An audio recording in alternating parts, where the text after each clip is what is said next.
safe and continue to support Ukraine.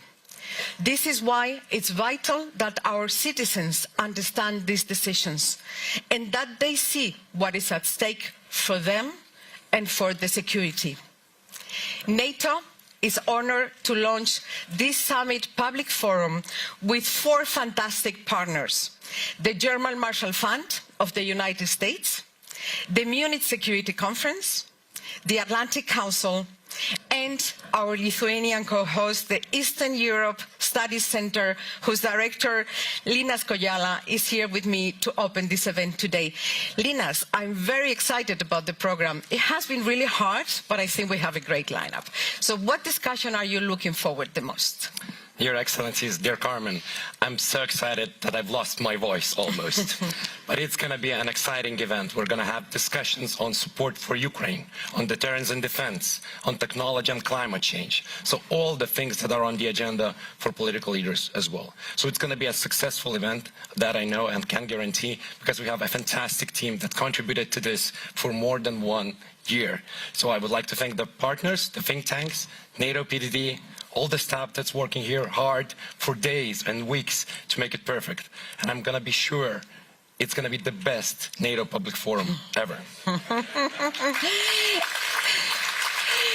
And why? Why is that going to be like this? Because actually this forum brings together some of the brightest minds to help promote a better understanding of what our leaders will be discussing only a few rooms away. And here we will be debating how NATO will continue to adapt to meet today's security challenges and threats. Together with Linas, we look forward to a lively debate between you, the experts, the academics, the journalists, the young influencers. We also have many young influencers, and our leaders. And this will help to add color and substance to some of the most pressing issues, important issues on NATO's political agenda. So looking around the room, Linas, I think we can say that you and our audience online will contribute to a fascinating discussion. With this, I'm pleased to welcome on stage our NATO Secretary General, Jens Stoltenberg. Please, you have the floor.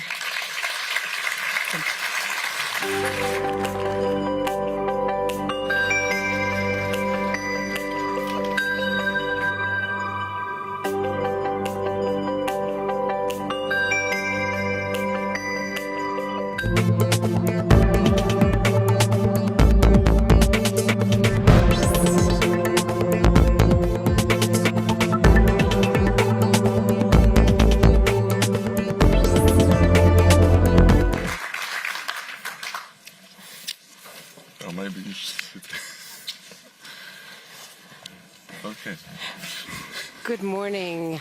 I'm Andrea Mitchell, Chief Foreign Affairs Correspondent for NBC News and host of Andrea Mitchell Reports on MSNBC, and it is my great honor to be here to have a conversation with the Secretary General, and thank you so much for the invitation to this forum.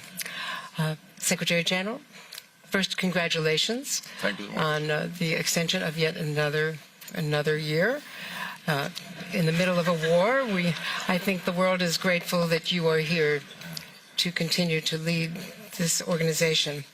I want to talk to you about the message that you want to send from this meeting, this summit, to Russia. But first, importantly, of course, there is the news that you have announced, that you have persuaded Turkey to accept Sweden's entry into NATO. So tell me, how did you manage to achieve that? What concessions has NATO given, or others given, the U.S., perhaps, to get President Erdogan, to agree? So first of all, you can read everything in the statement we issued yesterday. So you can just log on the NATO homepage. But you have to give us the backstory. No, yeah, but that tells actually what we have agreed. And first of all, the most important message is that this summit is already historic before it has started, because we have now in place Swedish membership. Sweden will become a full-fledged member of this alliance. That's good for Sweden, it's good for Turkey, and it's good for the whole of NATO, and it's also good for the Baltic region. And we have the president of Lithuania, our host nation for this summit, President Nausėda, and also Prime Minister Kaja Kallas here, and they know that with both Finland and Sweden into the alliance, the whole task of protecting the Baltic area becomes so much easier for this alliance. So this is important for the whole of NATO, but in particular this region. So this is an historic decision, a historic moment, and an historic summit. And then people think it's very mysterious, but it's not very mysterious. It's actually the fact that this is in the interest of Sweden. It's also in the interest of Turkey. And then, of course, Turkey very early raised some legitimate security concerns related to terrorism. And since Madrid, where we agreed to invite both countries, Finland and Sweden, we have stepped up, and in particular Sweden and Turkey has stepped up what they do together to fight terrorism. Sweden has amended its constitution, Sweden has strengthened counter-terrorism laws, they have established mechanisms to work more closely to exchange intelligence and information between Sweden and Turkey. And just a few days ago we had a decision in the Swedish court where a member of PKK was convicted to help to finance terrorism. These are the kind of examples and implementation of the agreement in Madrid that enabled the announcement yesterday. So as a neighbor of Sweden, it's great to have Sweden as a full member. We will all be safer. But would you expect that Turkey will be getting F-16s from the United States? That's a decision by the United States, and it has been made very clear by Turkey that they don't see any link, because we have stated, I have stated, and NATO has also been clear that we should do what we can to remove and eliminate restrictions on arms exports between allies. And I welcome any dialogue between Turkey and the United States on F-16s, but that's not part of the agreement we reached yesterday. How quickly can Sweden be admitted? President Erdogan promised yesterday to submit the ratification papers as soon as possible to the Grand National Assembly, and then of course they have to have the parliamentary process in Turkey. So it's not for me to go into the details about the exact timelines. The Turkish Parliament is not in session now, but the most important thing is that we have a clear decision by Turkey that they will ratify, they will submit the accession protocol, and therefore I'm absolutely confident that we have now solved the main issue, that there will be also ratification in Turkey. Now, I know that there's a great interest in projecting the unity of the alliance, which you have helped bring together and which our countries have all worked very hard on. But there are disagreements. Let me talk about cluster bombs, because there are so many countries, the UK, France, Germany, more than 100 nations have banned their use of the cluster munitions. President Biden has indicated it was a very difficult decision and that he thought it was necessary because of the shortage of ammunition. We all knew the counteroffensive was going to begin. Why haven't the countries provided enough ammunition, enough munitions, conventional munitions, so that there would be no need for these dreadful weapons?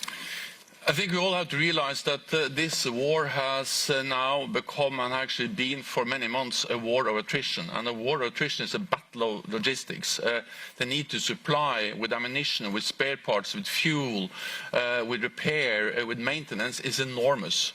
And of course we realized that also just last fall. So we started to engage with industry from the NATO side, individual allies, and slowly production is now increasing, ramping up. I welcome that. But the problem is that since we didn't have big enough stocks in the beginning, and since production capacity was not big enough when this war started, it takes some time before we have all the production capacity in place. So in that meantime, the supply of ammunition is a challenge.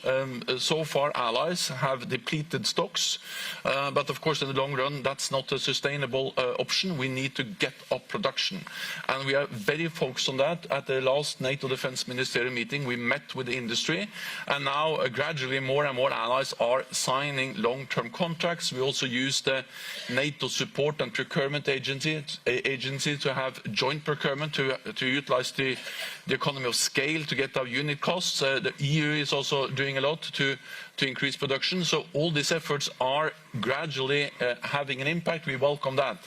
But there remains the fact that at least in the short run, there is a challenge that Ukraine is running low on ammunition, and therefore we need to do whatever we can to supply them with as much ammunition as we can. Then on the specific issue of exactly what kind of ammunition, that's a national decision of each and every ally. Some allies have signed the convention on cluster ammunition. Some allies have not. So this is not a NATO position. Allies have different positions on that convention. What we need to understand is that cluster ammunition has been used on both sides in this war already. They are already in use in the conflict.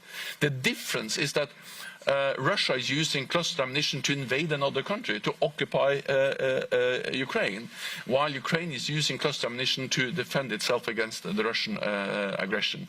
President Zelensky has acknowledged that it is very hard going. Russia's defenses are embedded and the terrain is much more difficult. How critical is this counteroffensive?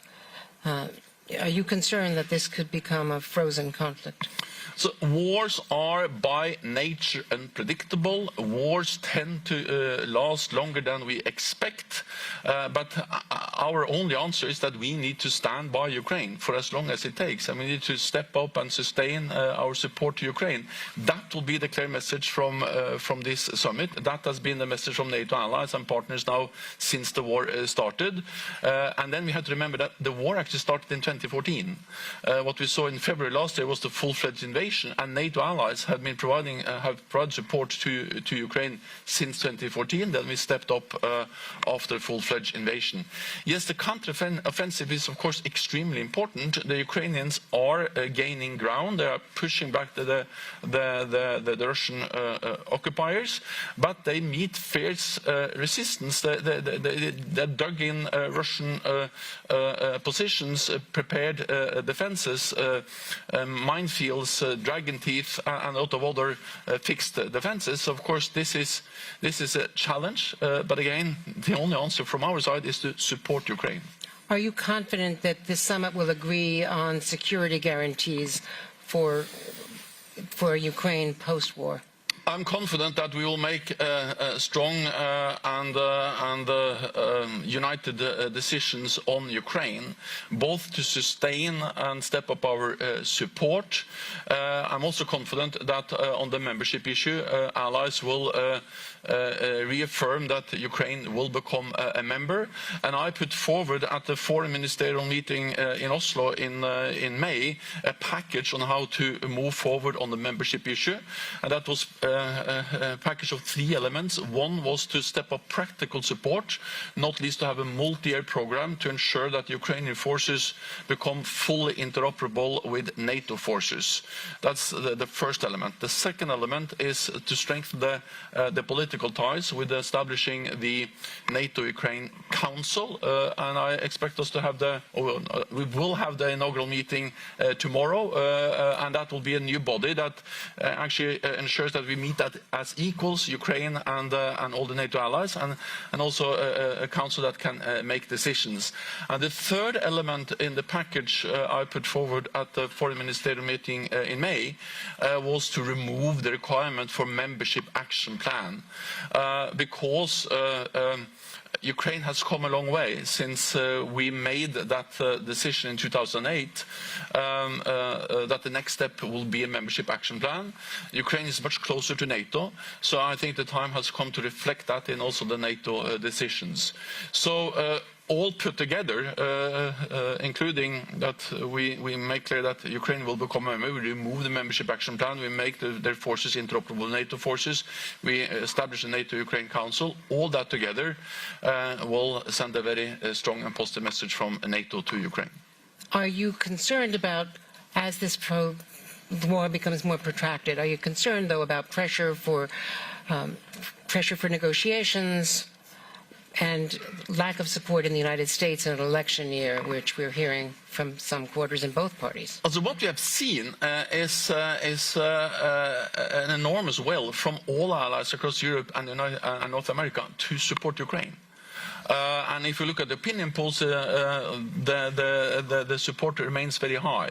Of course, it varies a bit between countries. It goes a bit up and down, but the main message is strong bipartisan support in the United States, but also across Europe and Canada to stand by Ukraine. And I think the support for Ukraine is strong, partly because people feel solidarity with Ukraine. It will be a tragedy for Ukraine if President Putin wins. But I think also people realize the very simple fact that if President Putin wins in Ukraine, it will be not only bad for Ukrainians, it will be dangerous for us. Because then the message will be to all authoritarian leaders that when they use military force, when they violate international law, when they invade another country, they get what they want. And that will make the world even more dangerous and we will become more vulnerable. So it's in our security interest to support Ukraine, and that's the reason why I also welcome very strong support from NATO allies. Let me add one more thing, and that is that what we also see now is that allies are investing more in defense. We just published the latest figures a couple of days ago. 8.3% real increase in defense spending across Europe and Canada. It's the biggest in decades. And it shows that allies are now also taking this extremely seriously and investing more in defense to ensure both our collective defense but also our ability to continue to support Ukraine. I think we have a couple of minutes for questions from the audience. There are microphone stands, I think, on either side. Yes, sir, but please go to the microphone. Oh, it's in the center. I'm sorry. Yeah, hello, Oleksiy Goncharenko, member of the Parliament of Ukraine. First of all, thank you very much for all you said in support of our country. But the most important from the ground, I can tell you, millions of Ukrainians are looking to Vilnius today with hope. We want to see the word invitation or to invite from NATO to Ukraine. And I have a direct question to you. Will it happen? And because that will boost morale of Ukrainians enormously. If this will not happen, that will be really demoralizing. And I think thank you very much. And thank you, sir. I think we're just about out of time. If you could give a very brief answer, Secretary General.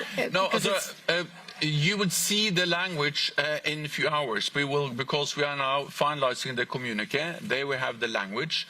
I said something about the elements I believe will be in there, but it's for the leaders to finally endorse and agree the communique, and then you can read the exact language. What I can say is that I'm confident it will be a positive and strong message on Ukraine and the path forward for membership. Thank you so very much. Thanks to all of you and to the sponsoring group. Thank you.